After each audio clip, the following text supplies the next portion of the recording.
സംസ്ഥാനത്ത് ശമനമില്ലാതെ കൊടുംചൂട് തുടരുകയാണ്. പാലക്കാട് ഓട്ടോറിക്ഷ തൊഴിലാളി ജയന് സൂര്യാതപമേറ്റു.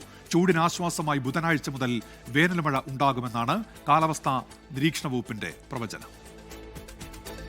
പാലക്കാട് വീണ്ടും ചൂട് കൂടി 40.1 ഡിഗ്രിയിലെത്തി. കൊല്ലത്ത് 39.5 ഡിഗ്രിയാണ് ഇന്നത്തെ താപനില. 3 തൊട്ട് 5 ഡിഗ്രി വരെ ചൂട് എല്ലാ ജില്ലകളിലും കൂടാനും സാധ്യതയുണ്ട്.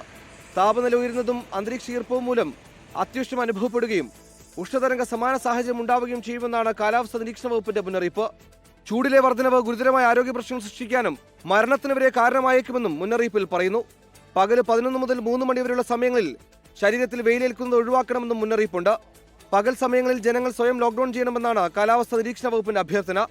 തുടർച്ചയായി കൂടുതൽ അൾട്രാവയലറ്റ് രശ്മികൾ ശരീരത്തിലേൽക്കുന്നത് സൂര്യതാപത്തിനും ത്വക്ക് രോഗങ്ങൾക്കും നേത്രരോഗങ്ങൾക്കും കാരണമായേക്കും. സംസ്ഥാനത്ത് 29 മുതൽ വേനൽ മഴയ്ക്ക് സാധ്യതയുണ്ടെന്ന് കാലാവസ്ഥാ നിരീക്ഷണ കേന്ദ്രം അറിയിച്ചു. പത്തനംതിട്ട, ഇടുക്കി, കണ്ണൂർ, കാസർഗോഡ് ജില്ലകളാണ് മഴയ്ക്ക് സാധ്യത. അതിനിടെ സംസ്ഥാനത്ത് ഒരാൾക്ക് കൂടി ഇന്ന് സൂര്യതാപമേറ്റു. പാലക്കാട് ഓട്ടോറിക്ഷ തൊഴിലാളി ജയനാണ് പൊള്ളലേറ്റത്. 24 തിരുവനന്തപുരം.